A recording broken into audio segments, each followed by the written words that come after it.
We hear a lot of perspectives on the Mankind podcast. Inclusion of a guest is not an endorsement of their views, and the opinions expressed here do not always represent the mission or values of the Mankind Project USA.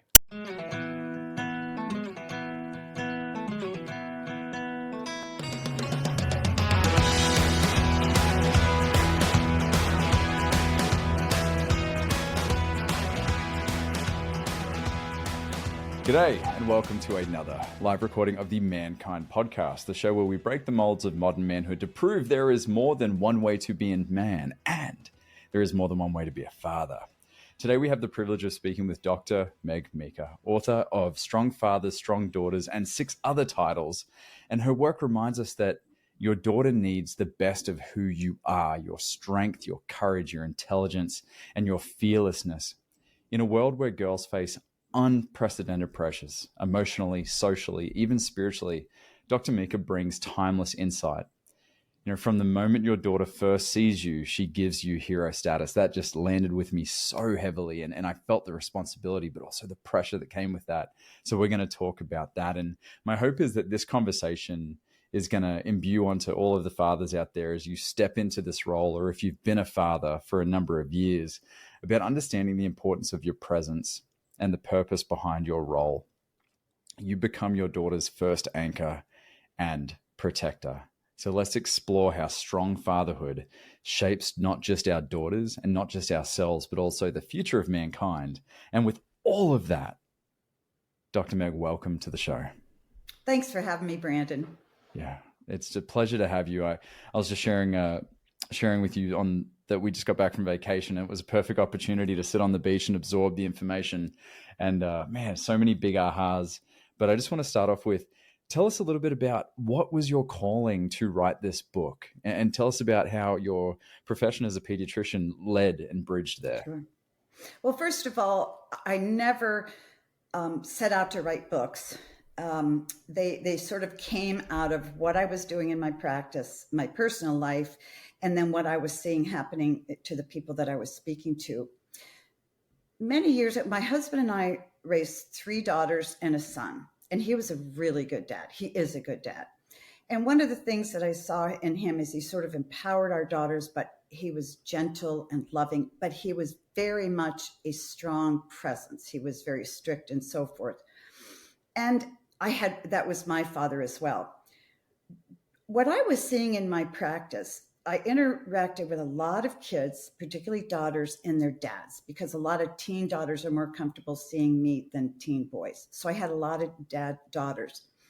And I was seeing how the relationship would go aha when I would be in the office explaining how one thought and then the other thought, and they go, I never realized that, and they would connect. So it was really lovely what was happening in my practice. In the culture, however, I was seeing that we were dumbing down dads. You look in the media and dads are the butt of jokes. They drink too much beer. They're in the lazy boy chair. And I thought, this is not okay, because the answer to 90% of the problems that I see with kids is their dad. If I can just bring their dad in, even for 2 or 3 appointments, I'm not kidding, Brandon, and expose their daughter's heart and desires for them, they got it, and they were off and on their way. So I did that. Why doesn't somebody do something about this in my mind? Well, and then you sort of get the tap on the shoulder, and it's like, okay, go do it. So it really wasn't in response to that enormous disconnect and the dumbing downs of dads. And then you see across our country, we have pushed dads into orbit around their families. We wives, I hope they're women listening, will complain that our husbands aren't doing enough, or our ex-husbands aren't doing enough. And then dads come in and they do something, and we complain about how they do it, and they go into orbit again, particularly when it comes to raising daughters. And I thought, whoa, this isn't working. And so that's really how the book was born. I was motivated by my father and my husband and watching them raise daughters. And I knew the power and the authority a dad has that a mother doesn't in a girl's life. And there was the book. Mm. I love it when you get that calling. Sometimes it's a tap on the shoulder and it's just green light. It is. Green It light. is. Nobody's doing it, so you better go. Mm-hmm. Yeah, absolutely. And, interestingly, in the time since the book's been released, it's been great to see so many different groups out there. Like we have Superhuman Fathers, we have Dads Making a Difference. We have all these different organizations that are recognizing the importance of the role of father, right? That patriarchal energy and how important it is, not just in our families, but in our culture as well. Exactly. You talk in the beginning of the book about how in many ways when men become fathers of daughters, it's almost like the opening of their hearts in a way. It's almost like they're gaining access to emotions or emotional scope that they otherwise wouldn't have had access to. Tell us a little bit about what you've witnessed in fathers that have gone from perhaps maybe some traditional tropes of stoic, take it on the chin, keep things, hidden behind the mask, to when they get their baby girls in front of them and what happens. Men get married, and if they have a great wife, wonderful, but it's an adult relationship.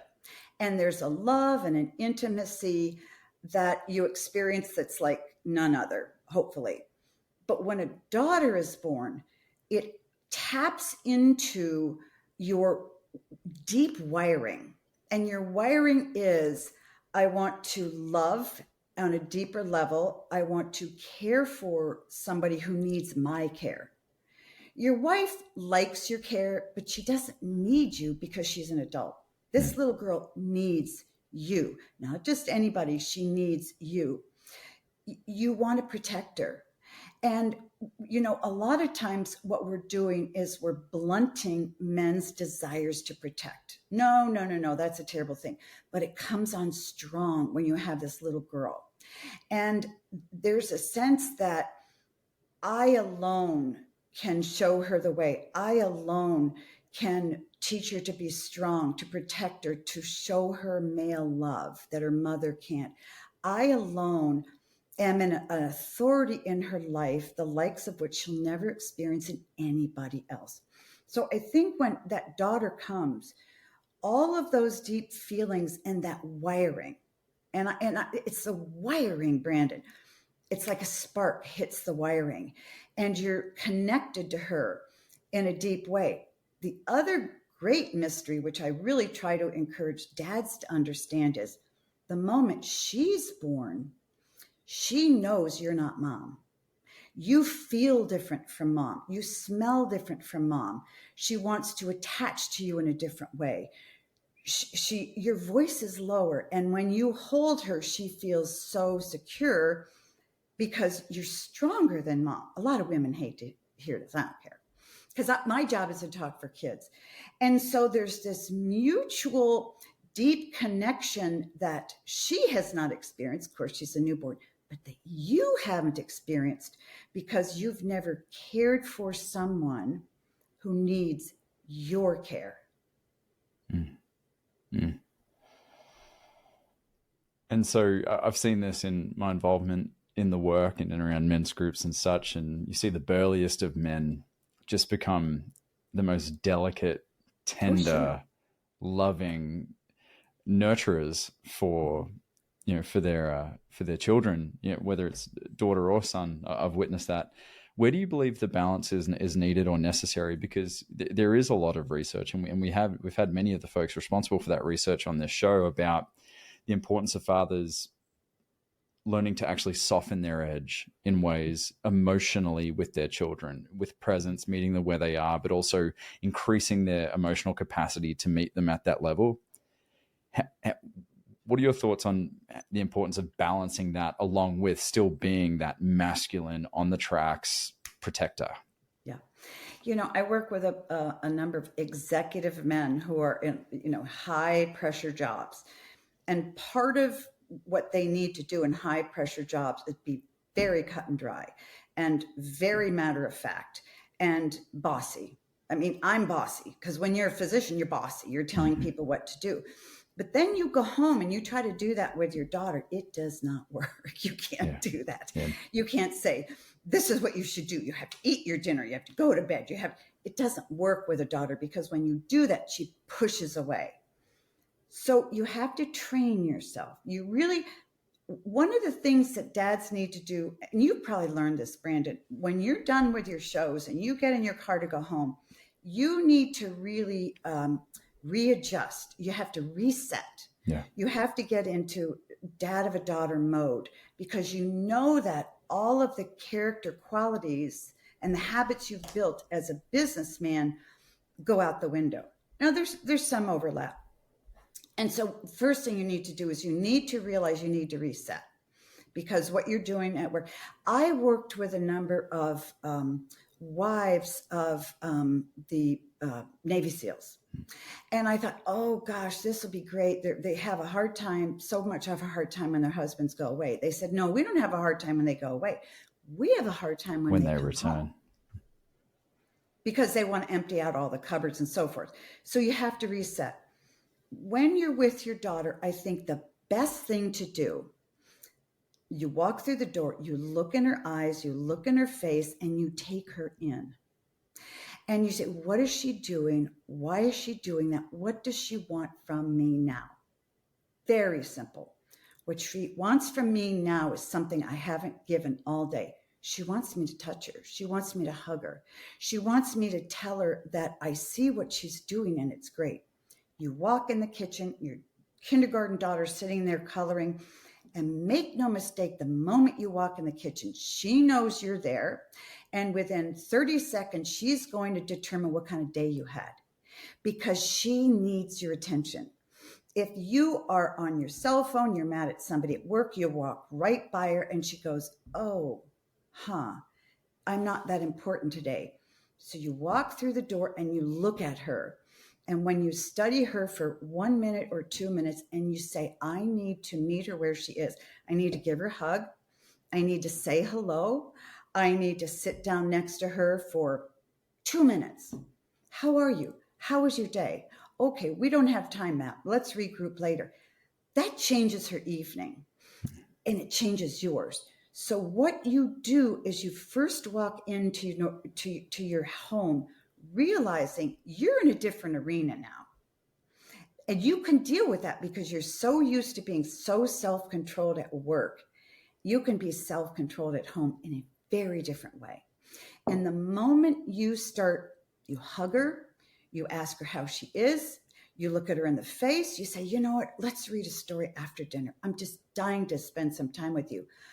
You change her mood, and then she starts to respond to you, and the two of you are off and running. That's it. It makes me think of Dr. Daniel Amen's work. Are you familiar with his the brain scans? And he speaks about special time and about carving out 20 minutes a day for special time where your child leads and you're just there. You're there for the journey. And your child needs it, but you need it too. Yeah. Yeah, so true. You know, you walk home, you get home from work, you're exhausted. You probably feel like a big part of the day you failed.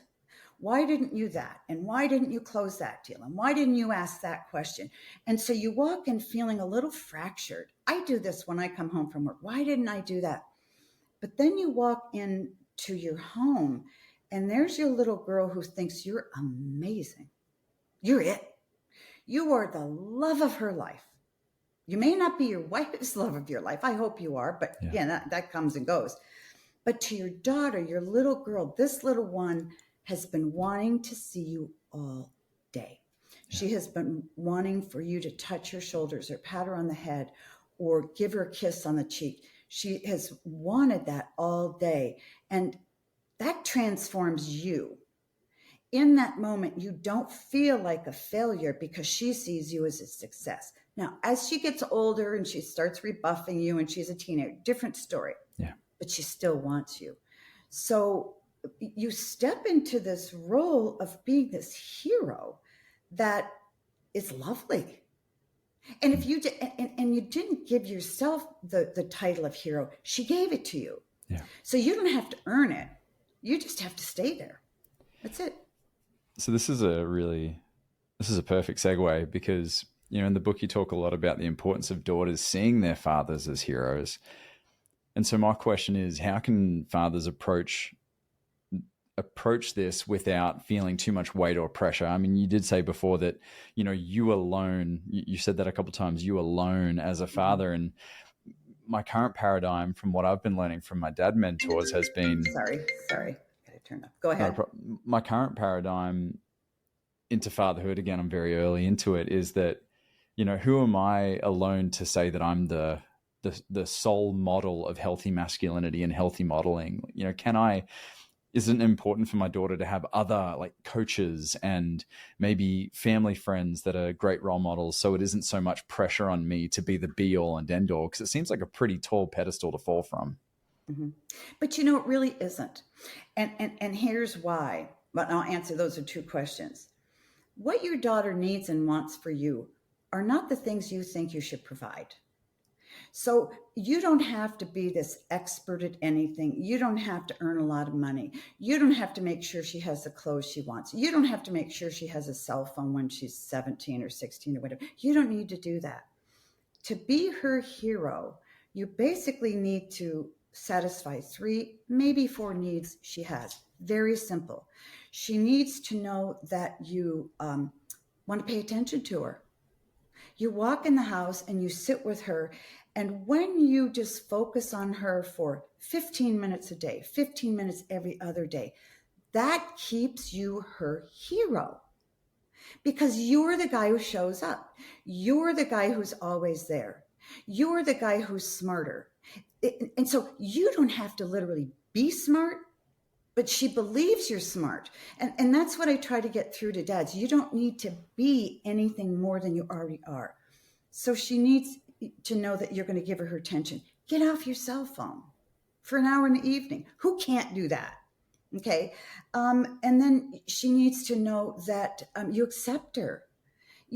So you go to the game and her coach is screaming at her to save that goal, and she missed a goal and her coach is screaming at her. She walks off the field and you put your arms around her and you know what? Let's go get some ice cream. That's a hard day, but forget what your coach says. That's it. You accept her.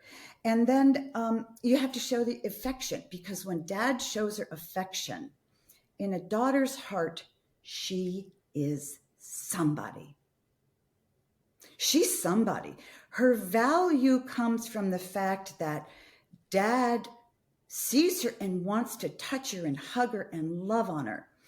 The thing you need to realize too, you don't have to have authority. You are authority in her eyes. So those are 3 very simple things any man can do.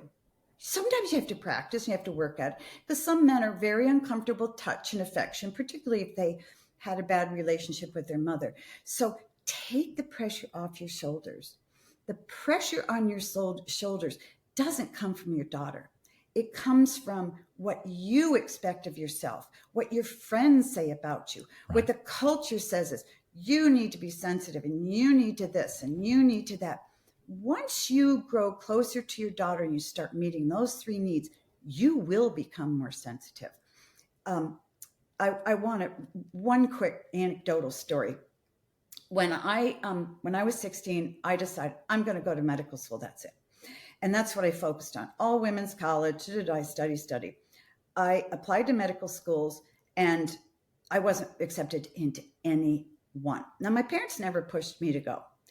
And I was at 21, life is over, no plan B. What am I going to do now?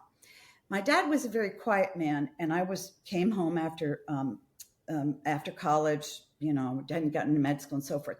And I walked by my dad's study and I heard him talking to somebody on the phone. This is what a hero does, okay? And I heard him talking to somebody on the phone. I heard him say my name, so I stopped and I would listen to him. This is what daughters do. They listen to what their dads have to say about them. And I heard my dad say something that changed my life. He said, yes, my daughter Meg will be going to medical school in the next 2 years. And my mouth dropped open. But you know what I knew, Brandon? I knew I was going to go. Because when my dad said something about me, it was true. It was going to happen. Now, my mother said, oh, honey, don't worry about it. You're smart. You can do this. Thanks, Mom. You have to say that because you're my mom, right? But when my dad said it, I knew that I was going to go because he valued me. He believed in me. He accepted me whether I went or whether I didn't. Boom. That's it. He's my hero. That sentence changed my life. So dads, your daughters are listening to what you say about them, how you feel about them, what you believe about them. And that's how she becomes somebody really good. She becomes a wonderful, wonderful human because she's absorbing everything you think and do around her, particularly when you talk about who she is. So it's that simple. There's a lot there, and I appreciate you sharing that story. I could tell it, brought up emotion in you, and just there you go. Oh, there's the impact. And, my dad said that to me. I was 21 years old, and my dad died a number of years ago, and he had Alzheimer's. And I would go in, and I don't even know if he knew me. And I would sit there, and I would read to him, because this is the man I adored, who was always behind me. He didn't say a lot, and he fought his demons. But to me, I didn't really care because I knew that he loved me. And when I went to write a book, then in my 40s and 50s, I go, I have nothing to say. I'm going to fail at this book. Nobody's going to want to read it. And I heard those words. Yeah. You are going to do this. You are going to succeed. I don't know what success looks like, but you can do this. And the great thing is, before my dad's memory began to fade, he was able to read my father-daughter book. Mm. And that to me was everything. Mm. Thank you. Attention, acceptance, affection. That's it. Isn't that amazing how it is amazing how men will look in the mirror and just write failure on their forehead because they don't provision the way they think they should. They're not, driving the car, or they don't have the house, or they're not any of these things. And a lot of that's just BS. It is. And your daughter doesn't want it. Doesn't care. She doesn't care. Unless you've imbued value to those things, right? Unless you've imbued value to status and to image. And I was working with some of the NFL guys for a while. And this was the hard thing they had getting over. They were paid millions to go out and just do this and do this and do this. And then they would come home and they didn't know how to relate to their daughter. And I said, guess what? She doesn't care what you do. She didn't even like football. You are her dad. So this is how you have to reset. And here's the thing you asked, how do men become the sensitive people they need to be? It comes when you enter that relationship with your daughter, because her love for you will do it. It'll do the trick. You don't have to work at it. As you begin to show her your love and acceptance and touch, how she responds is going to make you more sensitive. And I want to say one thing to every man listening. Don't you dare write the words failure when it comes to your kids. Don't you dare, because the most forgiving people you will ever meet in your life, the most forgiving person, it's not your wife, it's your daughter, because she needs you. Every woman takes one man to the grave. It's her dad. She wants either more time because she adores him. She wants more healing because dad is her dad. Always, always till the end. My dad is still, I have a great husband. He's not my dad. Now, not better, not worse, but it's very, very different.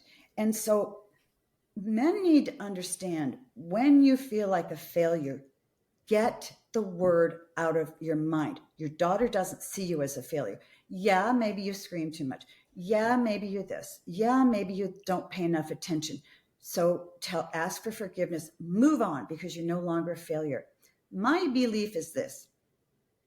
Every father's wired with everything he needs to be a great dad to his daughter. That's it. You don't need to add to.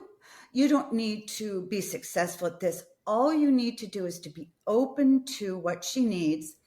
And I like to see myself and people like us who come along to your wiring, and we take an electric rod, we go zap, and we leave you alone. You're there. I love that. Because that's what your daughter believes. So there's no pedestal to fall from. The barrier to entry for herodom is not that high. It is. I love hero that. in your daughter's eyes is not hero like you think you need to be. Yeah. So get over all that stuff and focus on those 3 things, and your life will transform. A big thing because this is the beauty of kids. You know, you could give those 3 things if you're having a difficulty with your wife, and they do help. They do work. But when you do it to your daughter, because she needs them from you, the transformation that happens in her heart is huge. And when you see that, it transforms your heart. And a lot of this is so deep, you don't even know it's happening. We'll be right back with Dr. Meg Meeker. And as you know, this episode is all about how strong fathers raise strong daughters. And one thing I've learned is that being a strong dad starts with showing up clear-minded and present. And that is why I've made Magic Mind a part of my morning ritual. It's a mental performance shot packed with lion's mane mushroom to sharpen my focus and protect brain function, ashwagandha to lower stress, and rhodiola to sustain energy all day. There's also matcha green tea and L-theanine for calm alertness without the crash, and every single ingredient is lab tested and hand inspected for purity. When I'm calmer and I'm clearer, my daughter gets a better version of me, and that's what being a strong father is all about. So if you want to get your hands on this stuff, head to magicmind.com/mankind50 and use the code mankind50 at checkout for up to 48% off your subscription. When you support our sponsors, you support our show. And back to Dr. Meg Meeker. So we're talking a lot about the dynamic and the direct link between father and daughter, but oftentimes, not in all cases, but oftentimes there is another party in the equation here, which is the other partner. For this, in my case, my wife. And so I was driving and you shared something, and I wish I could remember exactly what it was, but I remember turning to my wife and said, we've got to stop having public disagreements and arguments with one another in front of her. Yep. I mean, she's two. She can only pull so much meaning from it, and it's probably not going to be positive. Sure, maybe there's a way to have healthy disagreements and model that in front of her when she's a bit older. But I said we need to start doing this behind closed doors. What do you say to fathers out there who feel like perhaps their status as hero for their daughter is being challenged publicly by their wives or by their partners in front of them?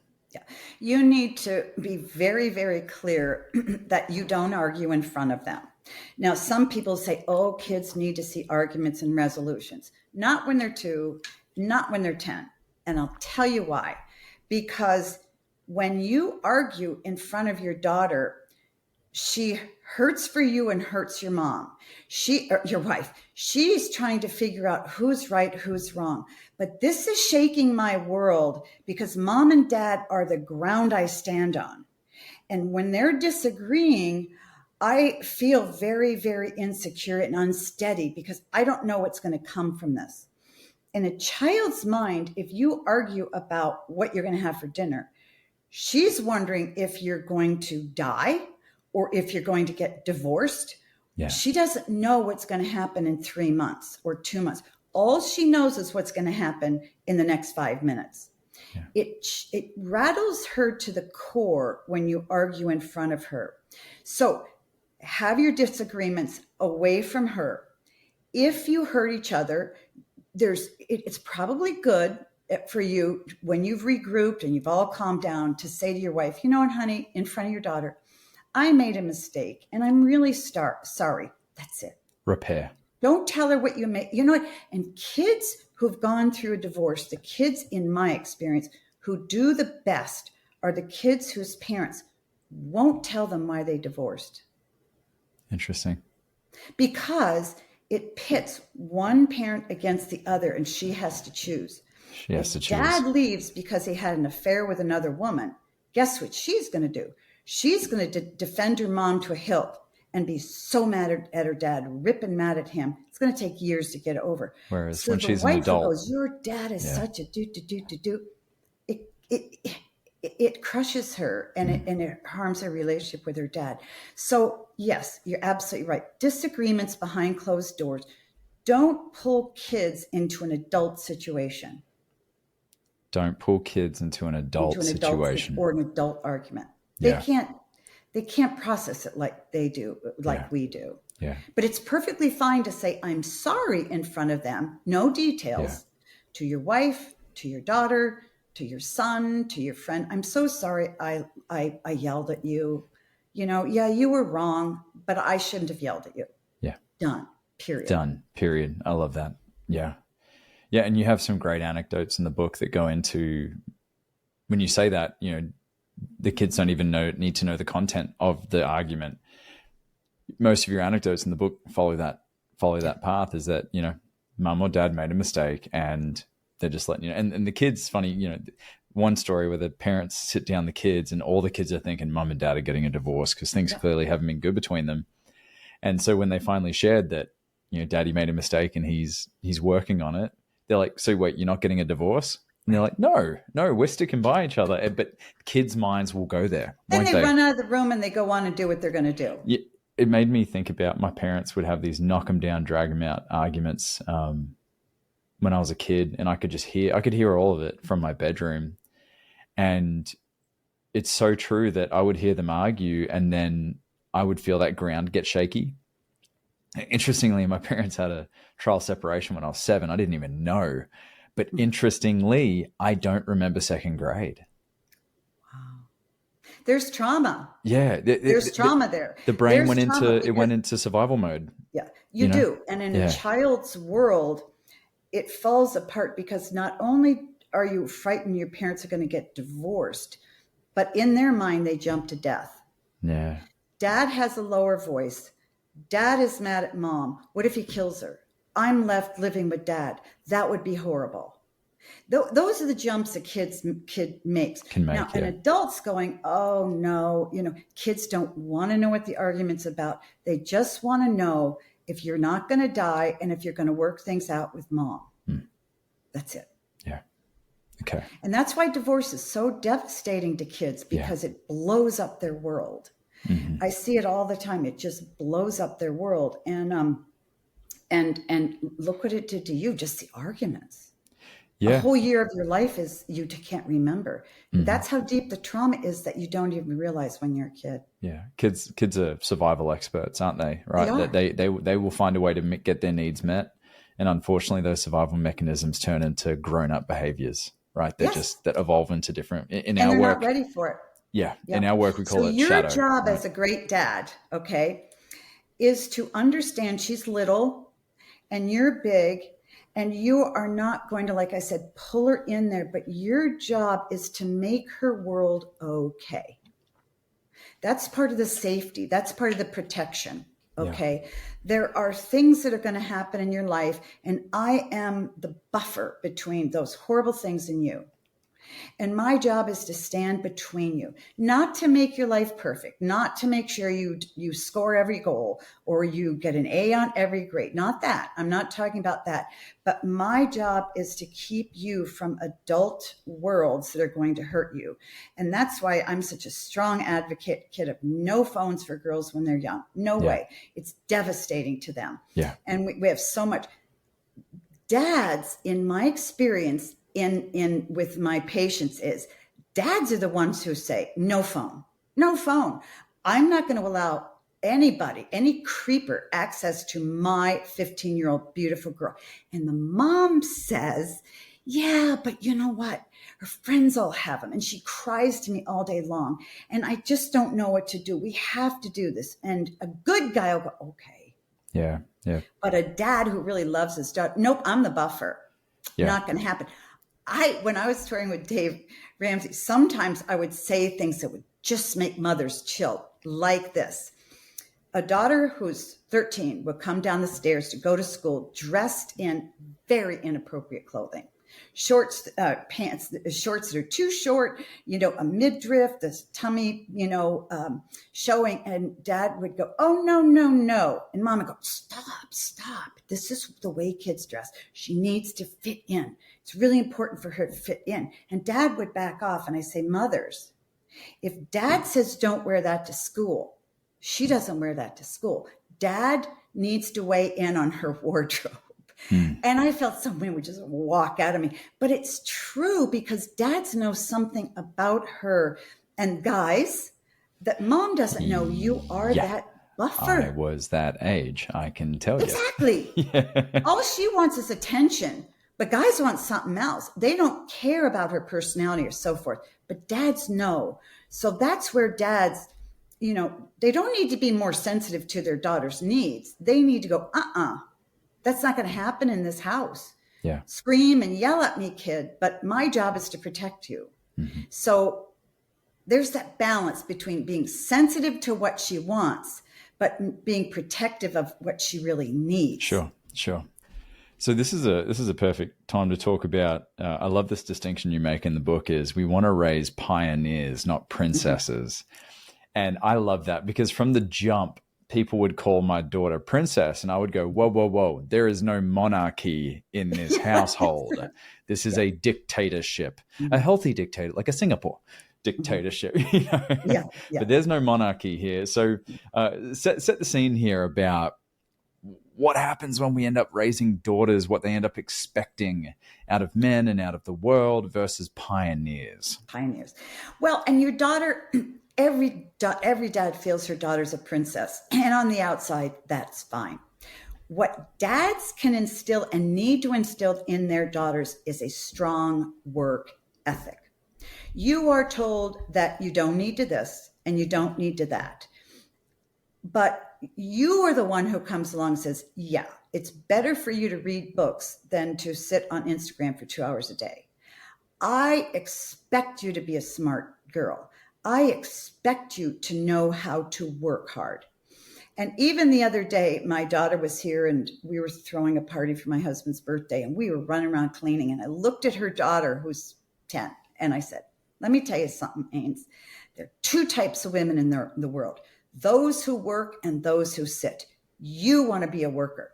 And it's true, because if you're going to succeed in anything in life, whether you're a man or whether you're a woman, you need to know how to discipline yourself and work hard, whether it's at a relationship, whether it's at school, whether it's in sports, anything.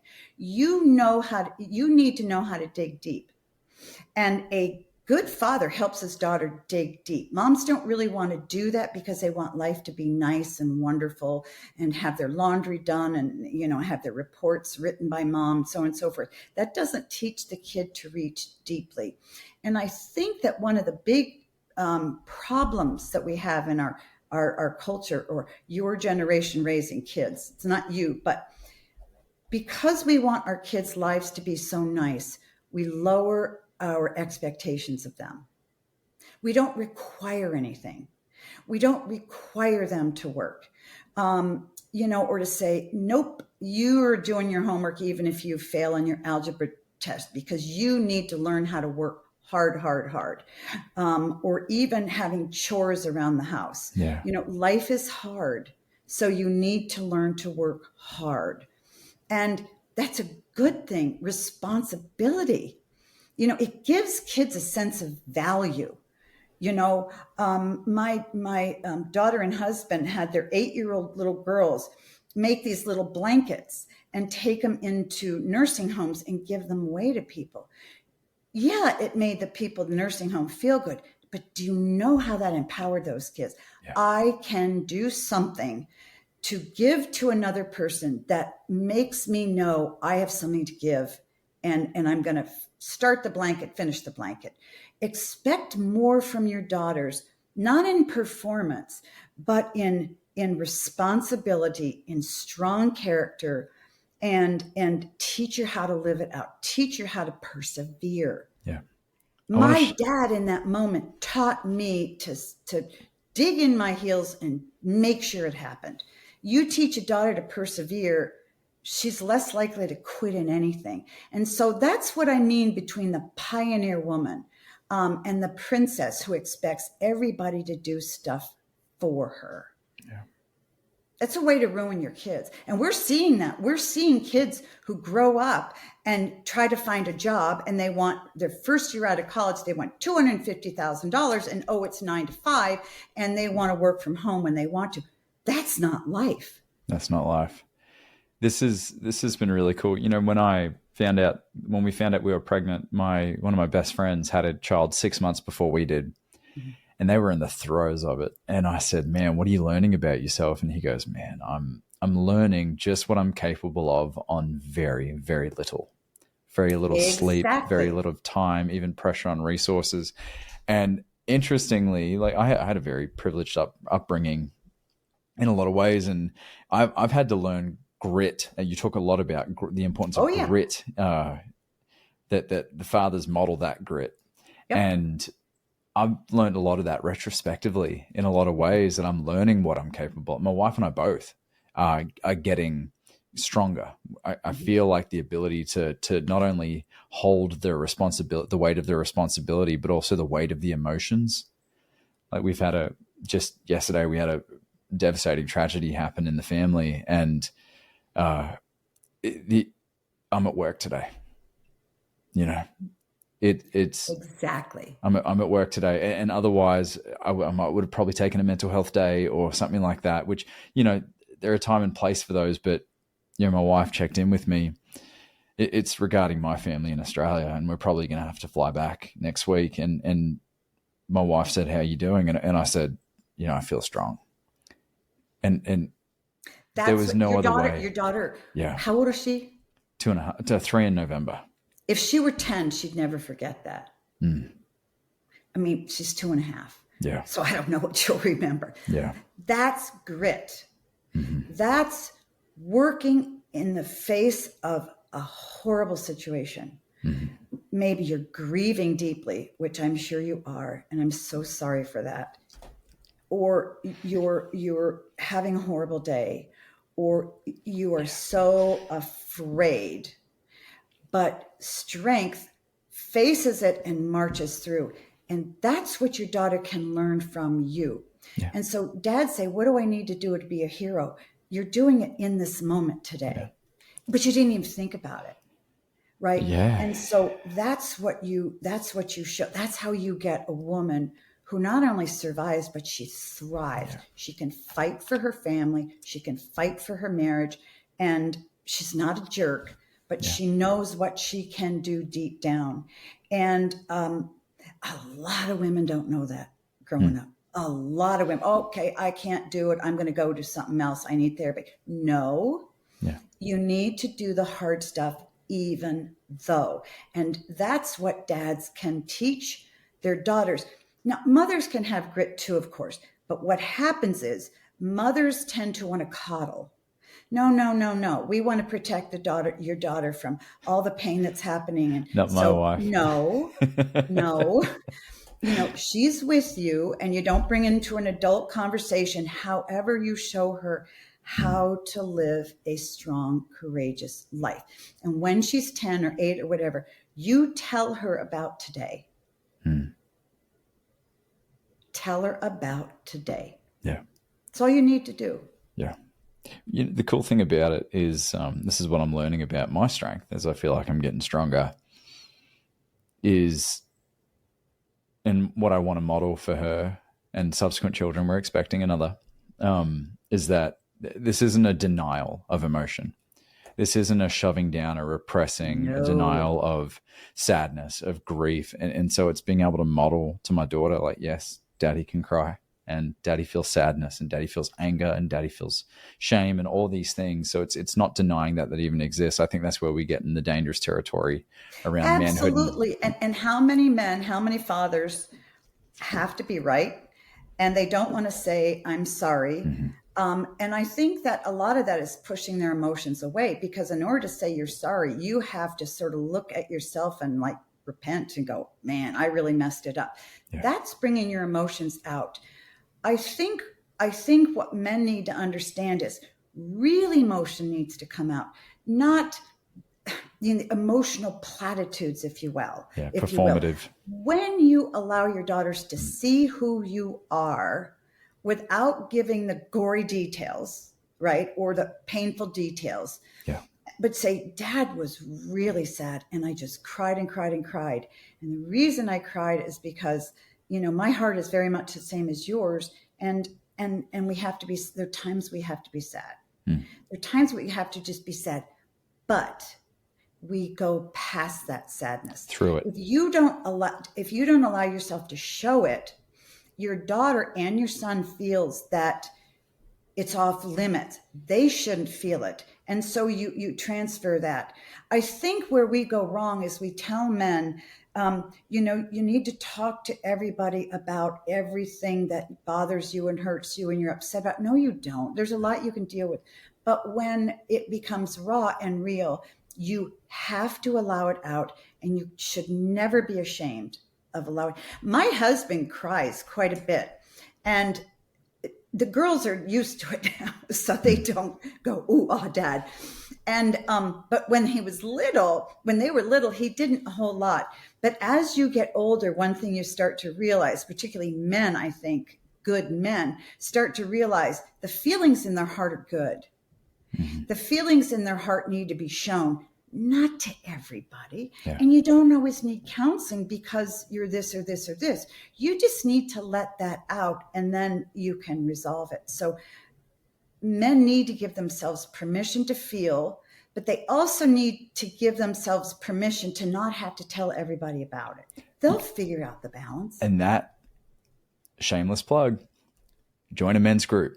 Take it there. Exactly. Take it, all the gory details, process it there. I'm telling you, the amount of weight my wife does not have to carry because I take it to my men's group. I'll be going tomorrow night, Tuesday night, 7 to 9 every week. I can go there and I can be as messy as I need to be, and I can get it all out. So I'm not dumping it on my family. And often with men, what I find is after a good hearty dump, they're okay. Yeah. A lot of times women need to work things through because we're thinking of 10 reasons in our mind at once why we're to blame for everything. So we need to figure it all out. You just need to dump. Yeah. And men are very pragmatic in their feelings as well. But that's hard for women to understand because they're like, no, you need to figure it out and where to come from. You know what? I really don't. I'm pretty good now. And shameless plug, my joy, and I do this. I have Zoom calls with small groups of men, 100% confidential, where I sit and I say, okay, get the failure off of your mirror. Let yourself this. No. You think you need to be hero, but your perspective needs to be tweaked a few, because men need to give themselves permission to be men in a context where it's right and good, and to know that their wives need it. You're absolutely right. And their kids need it, because you need to be that strong person with grit. Grit does not mean not feeling. Yeah. Grit means feeling and marching forward anyway. That's what courage is. That's what courage is being terrified of something, but you move forward anyway. Yeah. And that's how you develop a strong daughter. My wife and I say, now this, right? Now this. Now this. We got through the last thing. Now this, right? Exactly. Yeah. And, life is hard. And I think that we try to teach our kids, those who want to protect their kids, we want to teach them that life isn't that bad and it can be okay. And when they hit a brick wall, they can just turn this way. No, you will always be thrown a curveball. You will always have pain. And so when that happens, here's how you live through it. Yeah. But what we want to do in 2025, if we're enlightened and we've had enough therapy, is to try to get them around those roadblocks and avoid the roadblocks so life is good. Life is great. but there's tremendous amount of pain there.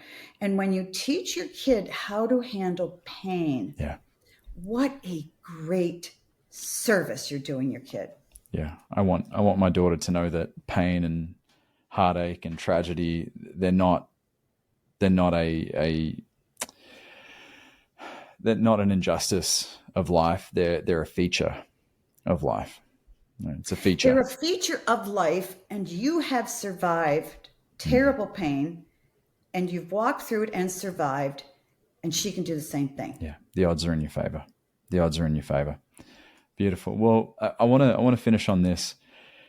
We got a short window here, so this is a loaded one, but it's nearly been 10 years since the release of the book. And I'm curious now, since it's been out there, what have you observed in the years since? And if at all, would there be anything that you would change in the book to address today's cultural climate for fathers and daughters? Well, I think that the messages in the book are evergreen. Yes. I would change some things. I would talk about the transgender craze. I am adamantly opposed to doing surgery and giving hormones to children. Adamantly opposed, and I fight for that. And I would like that to be in the book. And I would, other than that, the message of be the man you wanted to marry is just boom. And I would never change that. The privilege for me, and I've written 7, and this is my very, very favorite book because it's very personal to me. I really wrote it from the vantage point of a daughter. Is that I've had tremendous joy in hearing from fathers who go, oh, I get it. I didn't have to change. I just had to understand her perspective. Because I said, if you can see yourself through your daughter's eyes for 10 minutes, your life will never be the same. That will never change in the book. I would never change that, because that's that pivot of 10 degrees in a dad's life where they go, oh, I get it. Yeah. And often dads understand their kids, their daughters, better than the mothers do, because they're open to seeing themselves in a different way and being men in the way they think. They go, oh, that was the problem. Here's the solution. I get it. I'm going to go. Mothers are years down the road trying to figure out why they created the problem. And I say that as a woman. That's been my joy. The book is in multiple languages. It touches the heart of men because a dad is a dad is a dad. It doesn't matter their religion. It doesn't matter their culture. It doesn't matter. I hear from men in the Middle East. I hear from men in South America. I hear from men in Japan. It doesn't matter. The father's heart is the father's heart. And every man has that wiring. And the great privilege for me has been able to go zap and zap and zap and then walk away. And I would never take credit for anything that happens in a man's life because of the book, because I believe it was calling. It's not something I chose. It came out of my love for being a pediatrician and watching daughters respond to their dads right in front of my eyes in my office when the doors are closed, and watching those dads go, wow, she means it. She really needs to know that I love her because I do. And she's sitting there saying, I don't. So what's happening? And then I kind of come in the middle and they're going like this. And I go, no. Let's go like that. That's it. That's all I do. Beautiful. Thank you. Well, Dr. Meg You're Meeker. welcome. And so I would just encourage any dads who want a little more, who see your show, get in a men's group, like you were saying. Get in a place where you can dump and you feel safe. That's probably not a good word for it. You used it, I think. I didn't. But then also, if there are groups of men who need some coaching and some help,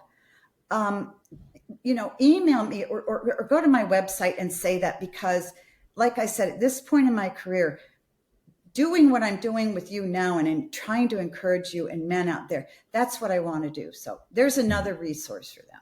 Absolutely. I'll make sure we have links to that in the show notes. But above all else, for those of you listening, get your hands on Strong Fathers, Strong Daughters. I'm telling you, whether you're way later in the game as a parent, or you're just in the beginning, early throes of myself, or you just found out your partner's pregnant, just like I did when, boom, the light switched on and I went, oh, wow, it's a different game now. Get your hands on the book. It is very digestible. I love how you've broken it up into the 10 principles, and I'm coming away a changed person because of it. So thank you so much. Thank you. Yeah.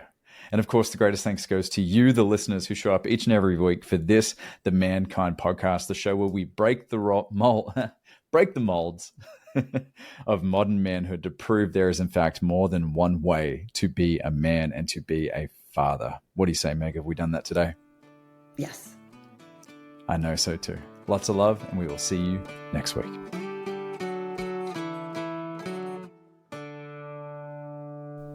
This has been another episode of the Mankind Podcast, produced in association with the Mankind Project USA.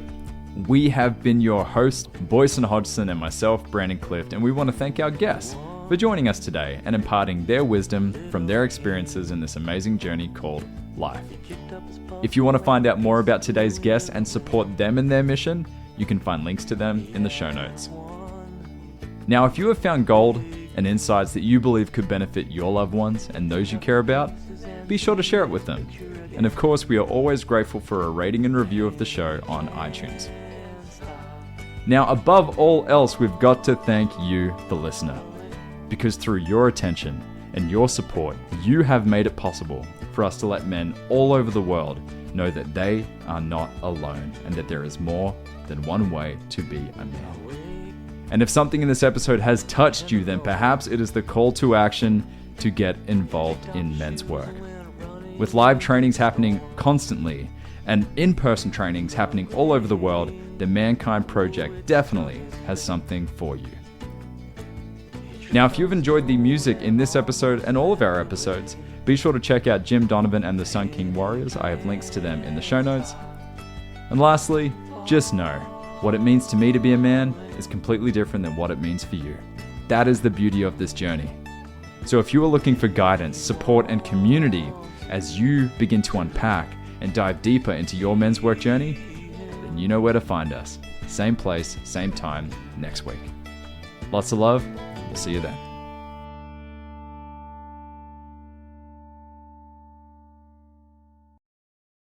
Hey, it's Boyson here with the Mankind Podcast.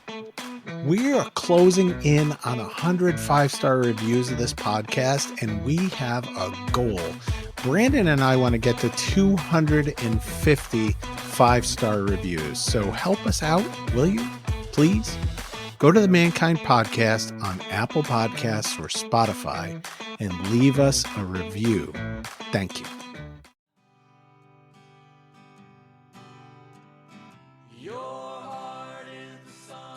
Hey, it's Boyson. On the Mankind Podcast, we've brought some incredible guests on to talk about the importance of doing the work to improve our mental and emotional health. And here's the truth. Multiple times over the last 25 years, I've had the help of one-on-one work with some amazing therapists. For me, for my wife, for both of us as adoptive parents, and for our kids. The Mankind Project and Men's Group, though awesome, are not a substitute for professional mental health support. And so I'm thrilled that the Mankind Podcast now has BetterHelp as a sponsor for the show. BetterHelp works online. It asks you what you're working on and then matches you for live one-on-one sessions with a licensed therapist, someone trained to work with you, listen, and offer helpful insights. I'm using BetterHelp. It's super easy, and I like what I'm getting. If getting one-on-one support in the comfort of your own space feels like a good direction for you, I invite you to check it out. Go to the link in the show notes or betterhelp.com/mankind. And if you sign up, you'll get 10% off your first month of therapy.